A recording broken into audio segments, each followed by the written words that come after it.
नमस्कार। उनकी कलम मेरी आवाज़ में आप सभी का स्वागत है। बड़ों को प्रणाम और छोटों को बहुत सा प्यार। चलिए सुनते हैं कहानी वसीयत, जिसे लिखा है मालती जोशी जी ने। ओंकार सीटी बजाते हुए घर में दाखिल हुआ ही था कि बरामदे में बैठे हरीश को देखकर एकदम सकपका गया। नमस्ते भैया, आज आप घर में कैसे? तुम्हें कोई ऐतराज है? हरीश ने कहा तो ओंकार और भी सहम गया। उसकी हालत देखकर हरीश को हंसी आ गई। कहा, मैं तो खैर अपने घर में बैठा हूं, पर आज आपकी सवारी इधर कैसे? ऐसे ही कभी कभी भाभी जी से मिलने चला आता हूं। भाभी है ना भीतर? उसने पूछा और उत्तर की प्रतीक्षा ना करते हुए सीधे भीतर चला गया। भीतर वाले उसारे में माँ बेटी दोनों मिल गईं। ओंकार वहीं पास में बैठ गया। बोला, भाभी जी, बड़े भैया के पास कौन सी गाड़ी है? सेंट्रो। क्यों? नीली वाली थी ना, पर आजकल वहां एक लाल गाड़ी खड़ी रहती है, खूब बड़ी सी। अपने छोटे भैया को जाकर बताओ। बेचारी भाभी कहते उनका मुंह नहीं सूखता, और बेचारी भाभी दो दो गाड़ियां रखे हैं। चुप करो अम्मा, पता है ना वह आज घर में है। हाँ तो ओंकार, लाल गाड़ी तो है, पर कौन सी? ठीक से देख नहीं पाया भाभी। पास जाते ही कुत्ते भौंकने लगते हैं। फाटक के बाहर खड़ा रहता हूं तब भी। कुत्ते भी पाल लिए हैं, वह भी दो दो। यहाँ बच्चों को ठीक से दूध नसीब नहीं होता, वहाँ कुत्ते पाले जा रहे हैं, वह भी दो दो। रईसी और कैसी है? वह जैसी भी हो। नानी जी, अब हम वहाँ नहीं जाएंगे। बड़े जबरा कुत्ता है, हमको चीर डालेंगे। मैं गरीब बेमौत मारा जाऊंगा। 10-10 हजार के इंजेक्शन आते हैं, कहाँ से लगवाऊंगा? अरे बड़े आदमियों के कुत्ते काटते हैं तो कुछ नहीं होता, उनके खुद इंजेक्शन लगे रहते हैं। जो भी हो, अब हम वहाँ नहीं जाएंगे, कहता हुआ ओंकार उठकर बाहर आ गया। हरीश आराम कुर्सी पर पूर्ववत आंखें मूंदकर लेटे हुए थे, पर उनके कान भीतर की ओर ही लगे थे। ओंकार की आहट पाते ही वे उठ बैठे। ओंकार, तुम बड़े भैया के घर गए थे? कुछ काम था? बेचारा ओंकार बगले झांकने लगा। खिसकने की भी राह नहीं मिली। हरीश लगातार उसकी ओर देख रहे थे। आखिर उसने हिम्मत की और कह दिया, हम कौन अपनी मर्जी से जाबे हैं, हमें वहां नानी जी भेजती हैं। किस लिए? हाल चाल जानने के लिए। तो भाभी जी कुछ चाय वाय पिलाती हैं कि सूखा ही टरका देती हैं? हम भीतर थोड़े ही जाते हैं, बाहर से ही देख दाख कर आ जाते हैं। बाहर से हाल चाल पता चल जाते हैं। मरा डर के मारे भीतर जाता ही नहीं तो कोई क्या करे? अम्मा जी ने एकदम कमरे में अवतरित होते हुए कहा। ओंकार ने अब भागने में ही कुशल समझी। भैया जी, शाम को गैया हमें ही लगानी होती है, अब चलेंगे। और उत्तर की प्रतीक्षा किए बिना वह बाहर निकल गया। हरीश अब सास की ओर मुखातिब हुए। ओंकार को आप बंगले पर भेजती हैं? तो क्या करें? उन्होंने दबे स्वर में कहा। तुमने तो वहाँ जाना ही छोड़ दिया। अकेली औरत किसी को तो खोज खबर लेनी चाहिए कि नहीं? हम लोगों के सिवा उसका यहाँ कौन है? खोज खबर ही लेनी थी तो किसी दिन माँ बेटी दोनों चली जाती ना। जासूसी करने की क्या ज़रूरत थी? जासूसी? और क्या, आप जो कर रही हैं वह जासूसी ही कहलाती है। हरीश ने कहा तो अम्मा जी मुंह बिचकाकर भीतर चली गईं। हरीश को बड़ा मज़ा आया। अरसे बाद सास को निरुत्तर करने का मौका मिला था। लेकिन सास को निरुत्तर करने की खुशी ज़्यादा देर नहीं रही। एक प्रश्न जो दिमाग में चक्कर काट रहा था उस पर हावी हो गया। बंगले पर नई गाड़ी आ गई है और 2 कुत्ते भी। कुत्ते पालना कितना महंगा शौक है उसे पता है। एक कुत्ते का खर्च 2 आदमियों की खुराक के बराबर होता है। फिर उनकी साज संभाल के लिए नौकर चाकर भी तो चाहिए। यह काम भाभी के बस का तो है नहीं। फिर पिछले 6 महीनों से उसने वहाँ का रुख नहीं किया है। वैसे कसम ही खा ली थी, पर इस बीच क्या इतनी बड़ी उथल पुथल हो सकती है। शालिनी और उसकी माँ दबी जबान से कुछ कुछ कहती रहती हैं। क्या वह सही है? 6 महीने पहले शुभम का रिजल्ट लेकर गया था। सोचा था भाभी से कहूँगा कि भैया का बहुत मन था कि शुभम इंजीनियर बने। अब उनका सपना आप ही हो पूरा करना है। घर से खूब अच्छी रिहर्सल करके गया था, पर वहाँ माहौल ऐसा बिगड़ा कि कुछ कहना संभव ही ना हुआ। यह नहीं कि वहाँ स्वागत नहीं हुआ, स्वागत तो खूब अच्छे से हुआ। उन्होंने शुभम को बधाई भी दी। उसके लिए आशीर्वाद स्वरूप 500 का नोट भी लिफाफे में डाल कर दिया। चाय नाश्ता भी करवाया, पर सब कुछ ठंडा ठंडा सा था। उनमें संबंधों की ऊष्मा नहीं थी। वैसे भी उनसे सुसंवाद कभी था ही नहीं, पर भैया के रहते ये बातें सतह पर नहीं आई थीं। अब जैसे सब कुछ सामने आ गया। चाय के बाद वह शुभम को लेकर भैया के सपने की बात कहने ही जा रहा था कि भाभी ने कहा, चलो अच्छा हुआ शुभम के रिजल्ट के बहाने ही सही तुम आए, तो नहीं तो तेरे ही के बाद तो तुम यहाँ का रास्ता ही भूल गए थे। जानते तो थे कि इस घर का एकमात्र कमाऊ सदस्य अब नहीं रहा। फिर एकाध बार आकर देखना तो था कि भाभी कैसी हैं, किस हाल में हैं। हरीश का सिर शर्म से झुक गया। वह अपनी सफाई में कुछ कहना ही चाहता था कि भाभी बोली, तुम्हें शायद डर लगा होगा कि भाभी कुछ मांग न लें। ठीक है ना, मैं तुमसे क्या मांगती हरीश, जिसने पिता समान भाई की अंत्येष्टि के लिए भी दूसरों के सामने हाथ फैलाया था, उससे मैं क्या मांगती और मुझे वह क्या दे देता। सॉरी भाभी, पर उस समय हाथ सचमुच बहुत तंग था। उसने घुटी सी आवाज़ में कहा। हाथ तो तंग होना ही था। तुम्हारी एटीएम मशीन जो बीमार पड़ी थी, अब तक तो तुम्हारी हर समस्या वे ही सलहते रहते थे। बच्चों की फीस हो या साल भर का अनाज हो, सर्दियों के कपड़े हों या छुट्टियों की लर्निंग हो, सब कुछ वे ही तो करते थे। उन्हीं बातों को याद करके तुम अपने भाई के लिए लकड़ी ही खरीद लेते तो मुझे अच्छा लगता। दोस्तों से उधारी की बात तुमने मुझसे बाद में कही। इससे अच्छा था मुझसे ही मांग लेते। बाहर वालों के सामने उस राजा आदमी की बेइज्जती तो ना होती।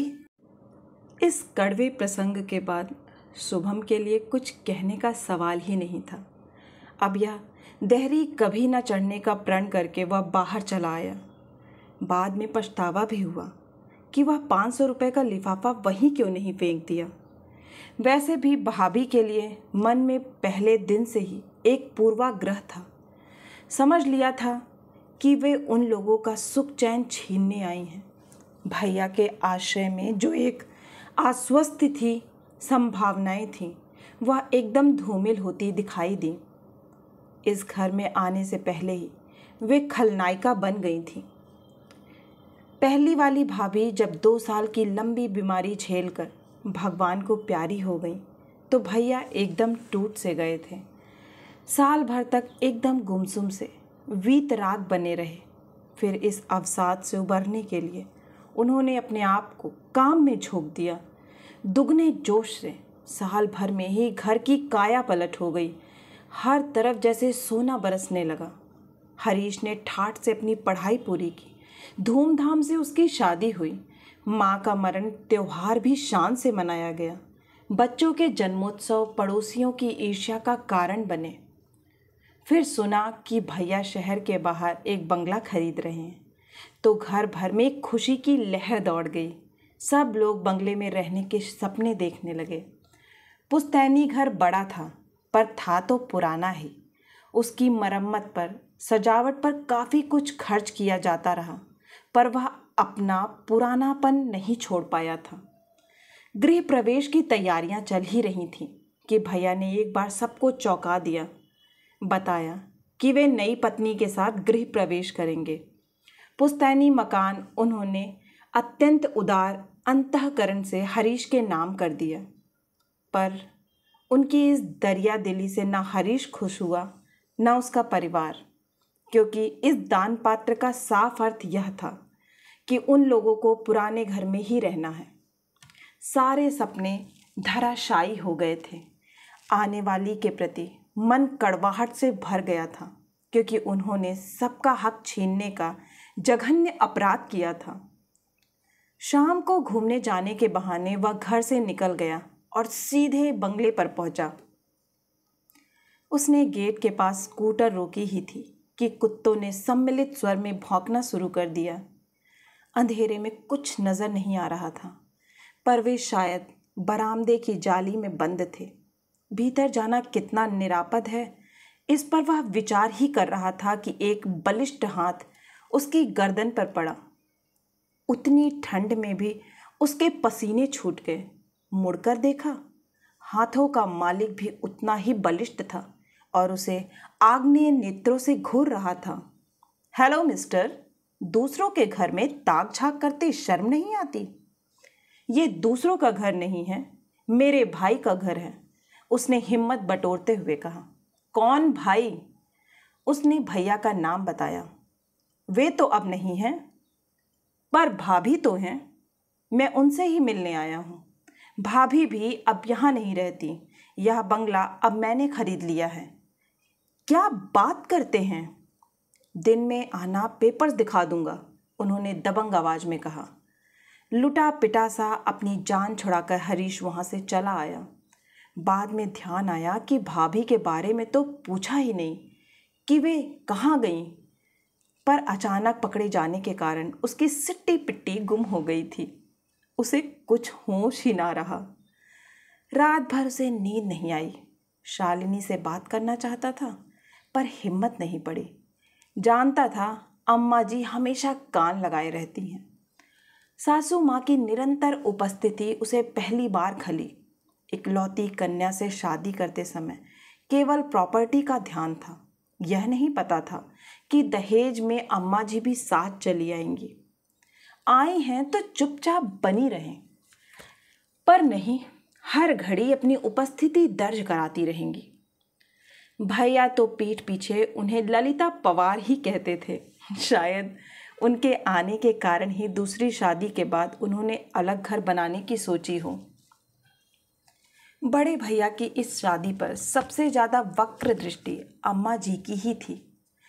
शादी के बाद भाभी के यहाँ 2 बार उम्मीद जगी थी, पर हर बार खुशियाँ आधे रास्ते से लौट गई थीं और शालिनी ने इसका श्रेय अपनी माँ को दिया था।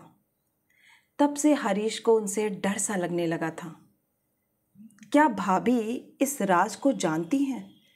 क्योंकि उसके बाद से ही उनके व्यवहार में एक ठंडापन सा आ गया था। शादी के इन 15 सालों में वे मन से किसी से जुड़ ही नहीं पाईं। उन्हें घमंडी करार दे दिया गया। पर दूसरा पक्ष भी तो कम दोषी नहीं था। उसने इस खाई को पाटने की कभी कोशिश ही नहीं की। दूसरे दिन सुबह सुबह वह मुंशी बाल मुकुंद जी के घर पहुंच गया। देर होने से उनके काम पर निकल जाने का डर था। भैया के बाद कई वकीलों ने उन्हें हाथों हाथ ले लिया होगा। ऐसे कर्मठ और कुशल लोग आजकल मिलते कहाँ हैं। भैया का कोई काम या संदेश लेकर इस घर में कई बार आया है। हर बार उसका ललक से स्वागत हुआ है, पर इस बार मुंशी जी का व्यवहार बड़ा रूखा लगा। दरवाज़ा उन्होंने ही खोला था। वहीं खड़े खड़े पूछ लिया, बोलो। बोलिए भी नहीं। एक क्षण को वह अप्रभित हो तो हुआ, पर उसने दूसरे ही क्षण हठ धर्मिता के साथ कहा, आपसे कुछ बात करनी थी, भीतर आ सकता हूँ? अब मजबूरन मुंशी जी को रास्ता छोड़ना पड़ा। हरीश भीतर आकर बैठ गया। बैठक का कमरा उसे बदला बदला सा लगा, बदला बदला सा और परिचित सा भी। हाँ बोलो, मुंशी जी ने उसे चिताया। वह व्यवस्थित हुआ और बोला, मैंने सुना है भाभी ने बंगला बेच दिया है। हाँ ठीक सुना है, 15 दिन पहले ही डील हुई है। हमें हवा तक नहीं लगने दी। मुंशी जी चुप बने रहे। हमारी रजामंदी की जरूरत भी नहीं समझी गई। ये कोई पुश्तैनी प्रॉपर्टी तो थी नहीं कि सबकी रजामंदी की जरूरत होती। वकील साहब की पर्सनल प्रॉपर्टी थी। वे उसे बेचते चाहे दान में देते थे। उन्होंने बंगला पत्नी के नाम कर दिया था। वे ही लीगल या नेचुरल वारिस भी थी। उन्होंने बंगला बेच दिया बस। और सामान का क्या किया? बेच दिया।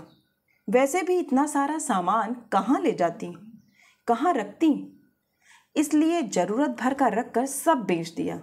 अच्छा सामान था, हाथों हाथ बिक गया। किसने लिया? दोस्तों ने, पड़ोसियों ने, परिचितों ने। जैसे हमने यह सोफा सेट ले लिया, 2 पलंग और एक अलमीरा भी ले ली। तभी हरीश को यहाँ कुछ पहचाना पहचाना सा लग रहा था। हमसे भी तो पूछ सकते थे, उसने तड़प कर कहा। तुमसे पैसे तो नहीं मांग सकती थी ना, इसलिए नहीं पूछा। इसलिए तुमने नहीं पूछा। उन्हें पैसों की ज़रूरत थी, तभी तो घर बेचना पड़ा। इतना बड़ा घर मेंटेन करना मजाक थोड़े ही है। और तुम तो जानते हो तुम्हारे भाई कैसे शाह खर्च थे। बचत के नाम पर शून्य ही था। आखिर बची हुई जिंदगी वे कैसे गुजारती? बरसी तक तो रुक ही सकती थी। ऐसी भी क्या जल्दी थी? जल्दी सामने वाली पार्टी को थी। उनके ज्योतिषी ने मुहूर्त निकाल दिया था। फिर जब जाना ही था तो आज क्या और कल क्या? भाभी अब कहाँ हैं? अपने भाई के पास। कल आना, उनसे पूछ कर ही पता बताऊंगा। मतलब कि यह आदमी भैया के जाने के बाद भी अपना ईमान बनाए हुए है।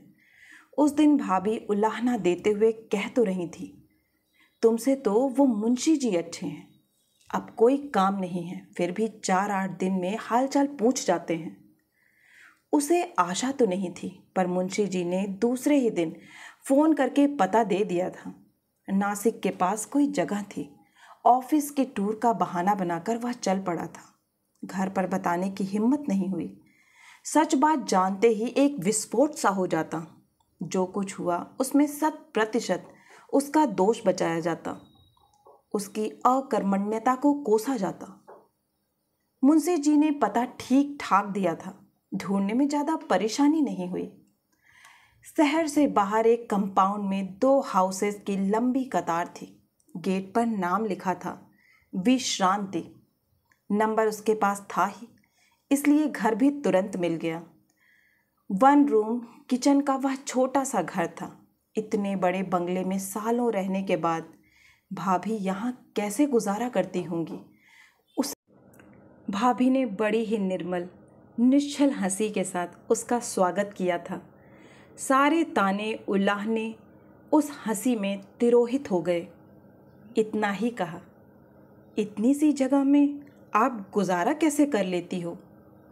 वे पूर्ववत हंसकर बोली, हरीश, आदमी को बस इतनी सी जगह ही दरकार होती है।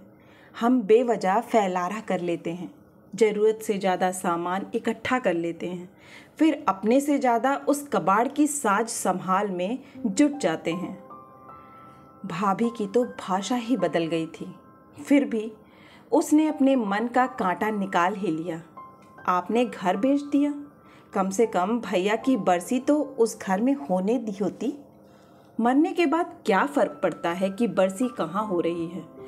वैसे भी जो कुछ करना है तुम ही को करना है, तो बरसी बाप दादाओं के घर में ही हो जाने दो। आप आओगी तो? मेरा तो उसमें कोई रोल ही नहीं है। मैंने अपनी तरफ से एक अनाथ आश्रम में पैसे जमा कर दिए हैं। हर साल उस तिथि पर आश्रम के बच्चों को अपनी ओर से भोजन मिलेगा। तुम भी जब तक बने श्राद्ध करते रहना, नहीं तो एक बार गया जाकर पिंडदान कराना। फिर कुछ करना नहीं पड़ता। भाभी ने चाय बनाई, नाश्ता करवाया, वही सलीका, वही अभिजात्य। जगह छोटी होने से उनमें कोई अंतर नहीं आया। वह चलने लगा तो बोली, तुम आए, बहुत अच्छा लगा, आते रहना। हाँ, यह छोटा सा घर मैंने तुम्हारे भाई के पैसों से ही खरीदा है। जाते समय तुम्हारे ही नाम कर जाऊंगी। अगर कभी लगे कि बच्चों के साथ ट्यूनिंग ठीक से नहीं हो रही है तो तुम और शालिनी यहाँ आकर रहना। बद्दुआ दे रही हो?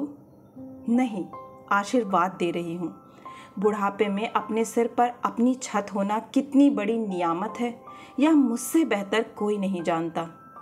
हरीश ने उनके पैरों को हल्के से स्पर्श किया और वह एकदम मुड़ गया। उस गरिमामयी महिला को इस तरह कातर होते देखना उसे अच्छा नहीं लग रहा था। आशा है कि आपको यह कहानी बहुत ही पसंद आई होगी। अगर आपको कहानियाँ पसंद आ रही हैं और मेरे प्रयास पसंद आ रहे हैं तो एक लाइक करें, अपनों के साथ शेयर करें। और हाँ, अगर आप इसी तरह की मनोरंजक कहानियाँ सुनना चाहते हैं तो इस चैनल से जुड़ना ना भूलें और चैनल को सब्सक्राइब करें। फिर मिलती हूँ एक नई कहानी या कविता के साथ। तब तक के लिए आप सभी का सुनने के लिए बहुत बहुत धन्यवाद।